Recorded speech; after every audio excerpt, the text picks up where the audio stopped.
Challenge this week is a bit more open-ended and vague. The response so far has been overwhelming from my perspective. So I decided to take the challenges to the next level and make them more realistic in that they're going to be much more akin to how you actually have to solve problems in real life. So this is the challenge. Friend stops over. He's asking you about heavier, rough use knives. Handles your AK-47 for a while. Is that impressed? You give him a loan of it.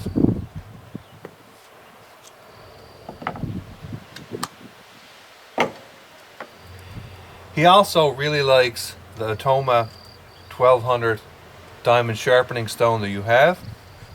So he picks up one of them to maintain the edge that's on the AK-47 when you give him. That has a very high sharpness on a push, but also on a slice or draw cut is super aggressive. He sends you an email about a month later, finally gets around to sharpening the blade, and he just can't get that high level of sharpness on the aggression or draw that the blade had when you had it. So essentially the challenge is you have to solve this through email. So you can guess as you did before, or you can ask a question which would replicate sending an email to the guy and getting a response back. Now, in regards to the knife, I bought this used, so don't be too impressed with the amount of wear that's on it, because a lot of it was when it came like that. One of the things that I like to see when I actually buy a knife that is used is wear similar to this, both in the coating and in the clip, because it shows me that A, the knife was useful enough to actually be carried, and B, it was significantly used and didn't fall apart, explode, or do anything dramatically wrong. So it gives me a sense of confidence when I first use it. There's more details in the web discussion forum links on some of the things that I'm going to say, so I'm just going to give a relatively short overview. In extremely short, this performs how I expected this to perform.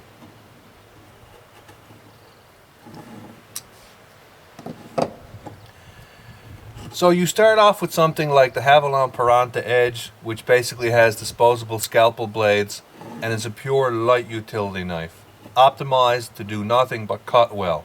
Extremely thin blade, very low angled edge, extremely sharp, cuts very well.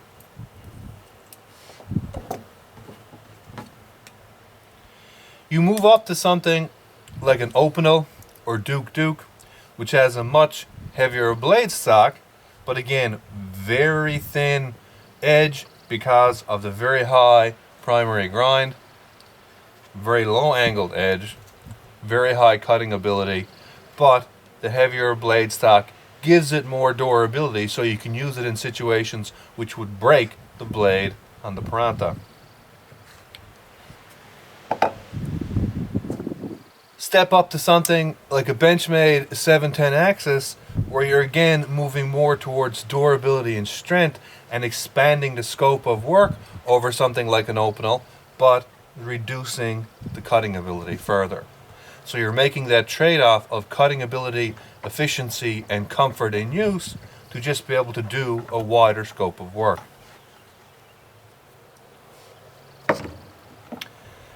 The AK-47 from Cold Steel continues that progression of Paranta, Opinel, 710, Axis, AK-47. With a snap chop down by the end of the handle, very secure, relatively comfortable, talk about that more in a minute, and lots of power on the cut. So it can handle smaller, soft woods by chopping much more efficiently than even, say, the Opinel can actually just push cut.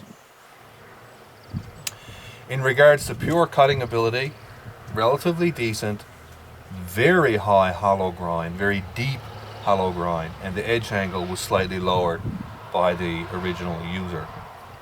Competitive with Opinel, but again, behind it in terms of raw cutting ability. Similar for most utility work, wider blade, edge angle is not as low.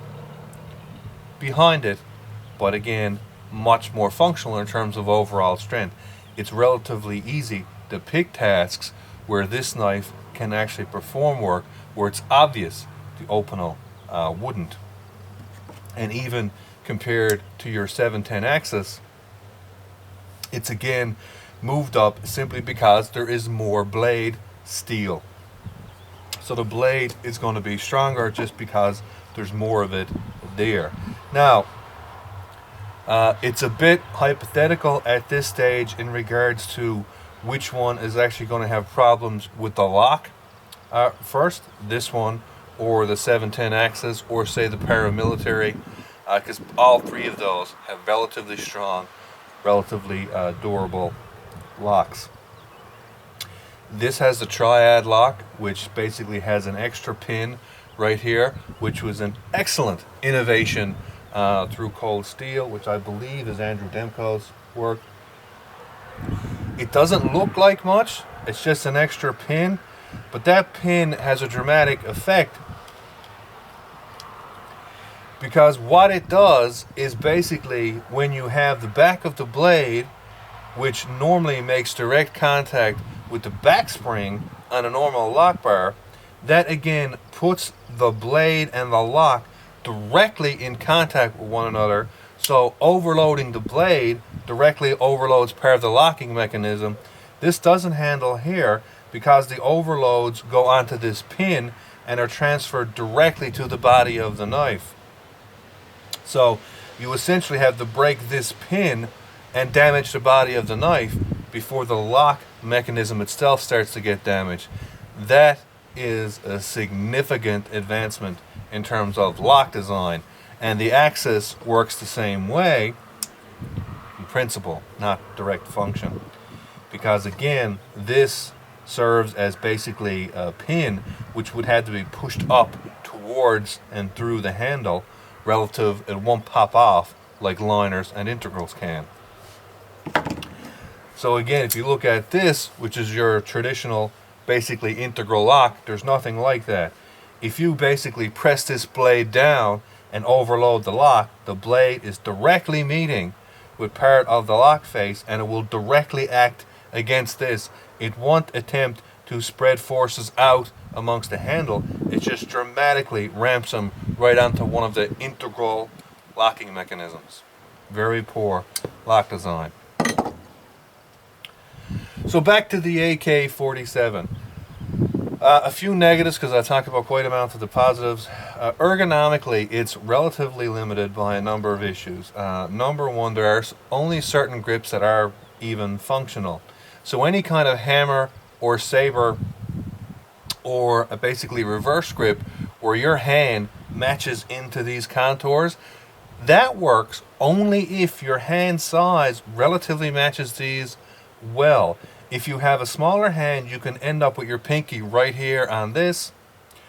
You can shift back, of course, but again, you're out of position and the handle just doesn't work very well in a lot of grips if you're too far back, because of course it's designed to be up here, not all the way down here like this. And of course you'd also have severe leverage issues if you tried to do hammer style cutting and you were too far back. Some grips don't work very well at all. As you can imagine, any kind of reverse grip where this points into your hand is relatively uncomfortable. And this is completely impractical. There's no way to do a nice pick grip. You just have too many relatively sharp contacts. And that's one of the problems with doing those ultra specific grips Whereas you can see something like the 710 Axis, it really doesn't matter. You grip it whatever way you want, and it's more or less functional in all of them, because the contouring, narrow to wide, is much more generic. The only grips on this that are very uniform in nature and don't have a lot of very specifics are the side pinch grips and very forward grips, which work relatively well because the checkering is decently secure but not insanely abrasive, like the Super Mega Tactical Jimping and the 0561. And it does a number of things quite well. The transition between the handle and the blade right here is very well contoured. The thumb disc opening pad, whatever you want to call it, is a very nice thumb rest, very nice for control. The transitions here at the top, where they've basically lightly rounded the handle scales, very nice. Much better than on the 710, where all they did basically was mill it straight flat.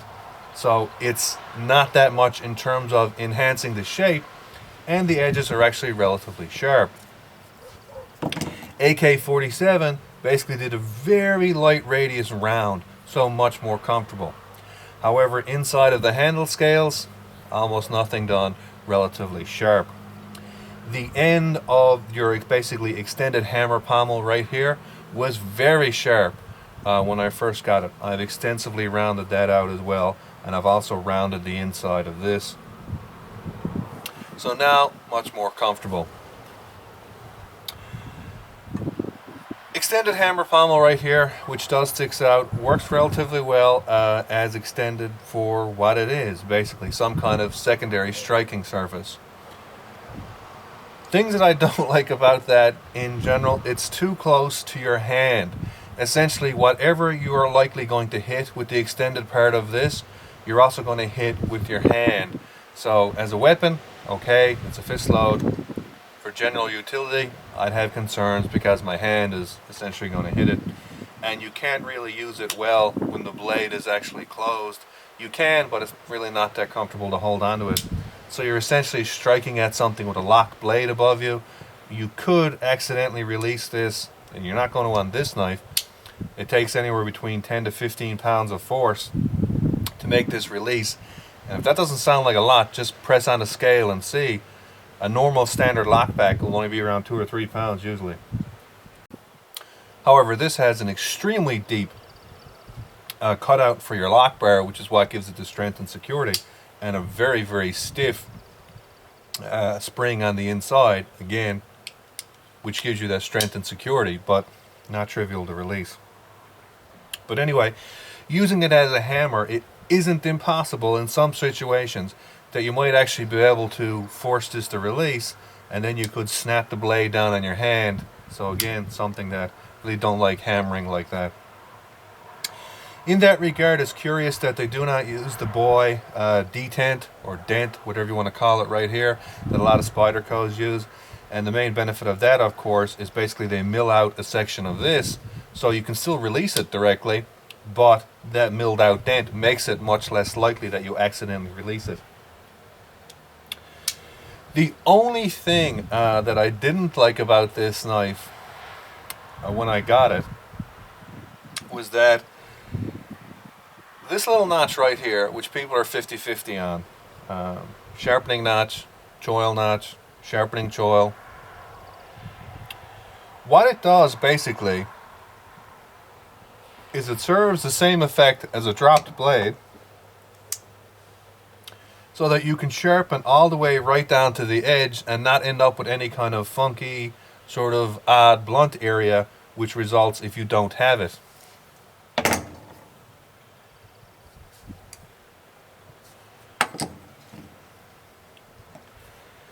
However, cold steel didn't actually bring the edge all the way down to this notch. It stopped in front of it. So they had a sharpening notch which had a blunt area in front of it, and the only reason you put the sharpening notch there is to get rid of having the blunt area in front of it anyway. So one of the first things I did when I did sharpen it was bring the edge all the way down to the sharpening choil. And that was the only real negative I found in regards to performance. When I was carving wood and doing any kind of work with it initially, the blunt edge in front of the sharpening notch wouldn't cut anything, So you'd start the cut further ahead than ideally you would want. And I found out quite rapidly, this blade only has about an inch of it which is straight, and the rest of it is all belly. That's dramatic. Almost like 75% of the edge of this knife is curved or belly. That's similar to what you would find on a Skinner. Now, it mightn't look like it, but again, only about an inch of this is straight and immediately goes into that arced belly. So when I was cutting with some wood, and after I had blunted it a bit because I was outside doing some chopping, and of course you're doing impacts into the dirt, so the edge does get blunt. Doesn't matter what steel you use when you're doing that, by the way. It's AUS-8 or S90V or 15V, it doesn't matter. If you start using your knife outside on dirty materials, as most outdoor materials are, your edge is going to go dull, you are going to have to sharpen it. Yes, if you only cut clean materials, it will last a lot longer, but keep that in mind when you start thinking about advantages of super high carbide steels outside. They're not nearly as great as you might think. So anyway, the edge had dulled a bit, and when I was doing some curving, I found that almost immediately, because I couldn't cut right back to the essentially choil area because it had that dull spot in front of it, so I was going ahead a little bit, and if you hit the dull spot, the knife actually skates right off it. So of course you don't know exactly where that is. I mean, it's not like you're lining it up, you're basically just cutting, so you're instinctively moving ahead to get away from it, and you end up moving too far ahead usually, because if you're too far back, again, it just skips and doesn't do anything. So you end up being almost out about here on the blade, which is right at the point almost where it starts to go into the belly, and of course the knife will skate up along the belly. So that's one of the things to keep in mind when you're using this. It actually works relatively well processing meat and doing a lot of stuff like that, because again, most of it is actual curvature. So overall, I've only had this for a short period of time, but it works relatively well, and I can really see myself carrying it, because like I said, it's a transition from the Paramilitary or 710 towards heavier work, which could potentially damage those blades, especially the Paramilitary, which has a very fine tip. And it still retains a decent level of cutting ability. And the ability to use this in a two-handed cut down here with a very secure grip really expands the scope of work for woodworking. The only real concerns I have, and the only thing that I would speak about consistency of design in a negative way, is that the very deep hollow grind gives me a concern. What I've done, some light wood cutting with it, and because the wood is rather soft, I'm a bit concerned what's going to happen to the primary grind once I move on to doing harder wood. I think I might actually blow a piece right out of the primary grind, and I would have much rather have seen this as a flat grind, and I think it would be much more consistent with the overall design of the knife if it was a flat grind, because it would virtually eliminate that possibility of severe twisting that you can get in hollow grinds due to the nature of hollow grinds themselves, and of course the greater amount of material there would directly produce greater strength, and they could have easily kept the edge at the same thickness and angle. But that will come once I extend on other to that. The other only real negative is this really screams uber tactical weapon just from the nature of the way that it looks. Some people really like that. It doesn't mean anything to me personally, but again, it draws attention to knives that other ones don't. It even tends to get a stronger weapon response than the ZT-0561, and I think that's more about coloring and the super aggressive handle shape on the AK-47. The 710 Axis does get a bit of that. Again, it's mainly black that sets people off. I don't know why. It's a color thing more than anything else that screams tactical. Like this just screams, hey, that's really nice and bright, so that's obviously harmless, obviously. But this, so there's a bit of an issue about that, but functionally, no. And again, this was one of the sillier points. You can see basically how the extension right here sits above the handle, which is fine, but this secondary point sits outside the actual handle, which means it's also a secondary point in your hand. So when you're doing heavier cutting, that presses in rather strongly. And that's one of the last modifications I need to make, is to round that out. But interesting knife, and look forward to using it more.